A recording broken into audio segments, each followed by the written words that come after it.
William Lester Suff, also known as the Riverside Prostitute Killer, was one of the most notorious serial killers in California during the late 1980s and early 1990s. His reign of terror left a trail of devastation, and his name still haunts the memories of those who followed his case.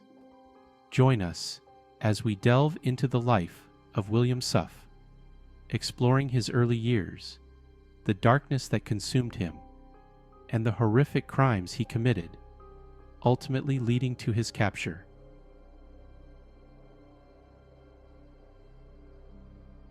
Early life and background. William Lester Suff was born on August 20th, 1950, in Torrance, California. His childhood was marked by instability and dysfunction, setting the stage for the disturbing path he would later take. Raised in a troubled household, Suff experienced a tumultuous upbringing. His parents divorced when he was young, leading to a fractured family dynamic. Suff's mother remarried several times, which only added to the instability in his life. As a child, Suff was described as withdrawn and introverted, with few friends. He struggled academically and socially, often preferring to spend time alone. Despite these early warning signs, Suff's descent into darkness was not immediately apparent.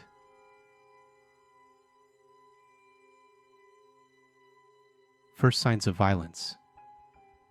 Suff's first known violent behavior emerged in his early 20s. In 1974, he was convicted of the murder of his 2-month-old daughter in Texas. Suff and his then-wife, Cheryl, brutally beat their infant daughter, resulting in her death. The couple was sentenced to 70 years in prison, but in a shocking turn of events, Suff was released on parole after serving just 10 years. This early act of violence was a harbinger of the horrors to come, as Suff's twisted impulses would only grow more sinister over time.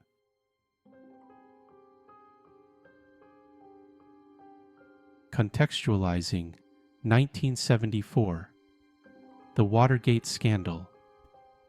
In 1974, the United States was gripped by the fallout from the Watergate Scandal, which had begun with a break-in at the Democratic National Committee headquarters in 1972 and eventually led to President Richard Nixon's resignation. The scandal dominated headlines, exposing widespread corruption within the Nixon administration and leading to a deep mistrust of government officials. Nixon's resignation on August 8, 1974, marked the first time in U.S. history that a sitting president resigned from office, a moment that profoundly impacted the nation.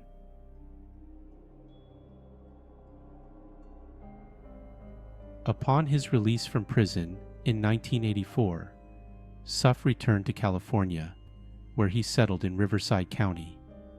He found work as a warehouse clerk and later as a county employee, blending into society and giving no outward signs of the monster lurking within. However, between 1986 and 1992, Suff embarked on a killing spree that would claim the lives of at least 12 women, although some estimates suggest the number could be as high as 22. His victims were primarily prostitutes, whom he lured with promises of drugs or money before subjecting them to unimaginable brutality. Suff's methods were gruesome and calculated. He would pick up his victims, often in his van, before driving them to remote locations. Once there, he would sexually assault, torture, and ultimately murder them. Suff's signature involved mutilating the bodies of his victims, sometimes removing internal organs as trophies. He would then dump their bodies in various locations around Riverside County. creating an atmosphere of fear and panic within the community.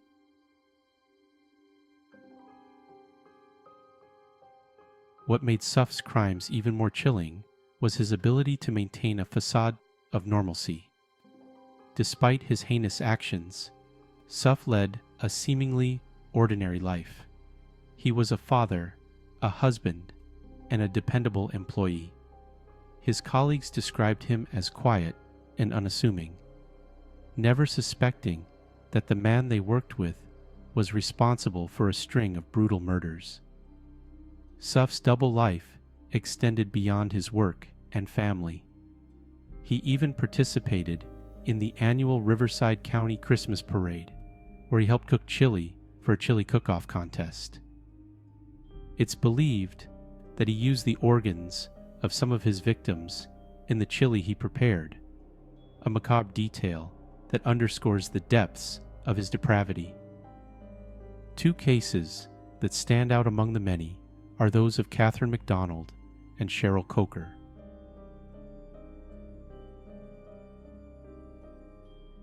Catherine McDonald was a 38-year-old woman whose life tragically ended at the hands of William Suff. McDonald, like many of Suff's victims, was living a vulnerable life on the streets. On November 11, 1991, her body was discovered in a remote area of Riverside County. She had been brutally beaten, sexually assaulted, and strangled. The gruesome nature of her death fit the pattern of Suff's other murders, with her body showing signs of the same horrific mutilation that had become his signature. McDonald's murder, initially part of a series of unsolved killings in the area, was later linked to Suff through forensic evidence. DNA analysis connected Suff to the crime, confirming that he was responsible for her death. This link strengthened the case against Suff and provided a clearer picture of the extent of his killing spree.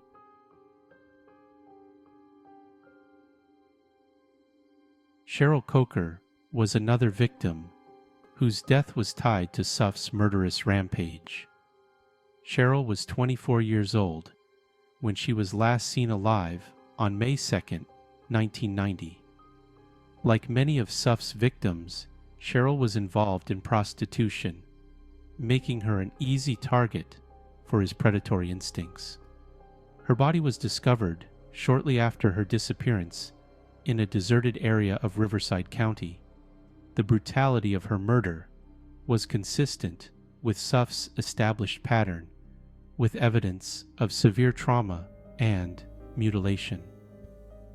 The investigation into Cheryl Coker's death faced significant challenges due to the lack of witnesses and concrete evidence at the time. However, after Suff's arrest in 1992, detectives revisited her case. With advancements in forensic technology, DNA evidence found on Cheryl's body was matched to Suff, solidifying his connection to her murder.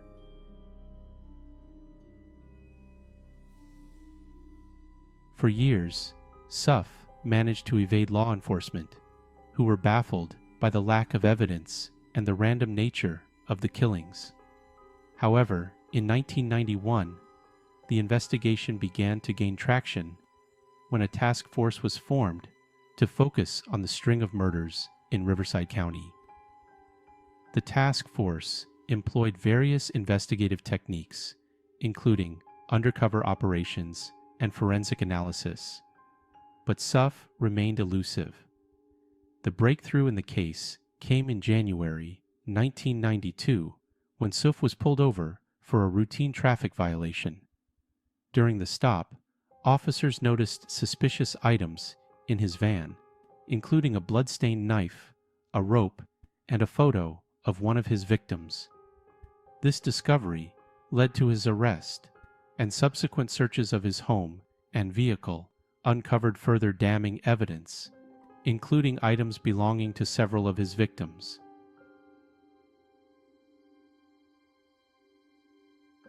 William Suff's trial began in 1995, drawing widespread media attention due to the horrific nature of his crimes. During the trial, prosecutors presented overwhelming evidence linking Suff to the murders, including DNA evidence and witness testimonies. Suff showed little emotion throughout the proceedings, maintaining his innocence despite the mountain of evidence against him.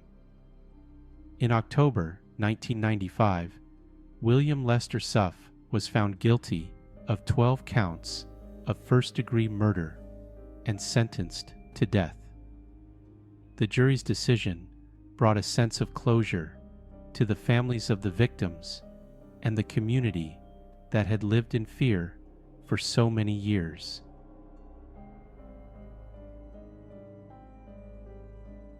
The case of William Lester Suff serves as a grim reminder of the evil that can lurk behind a mask of normalcy.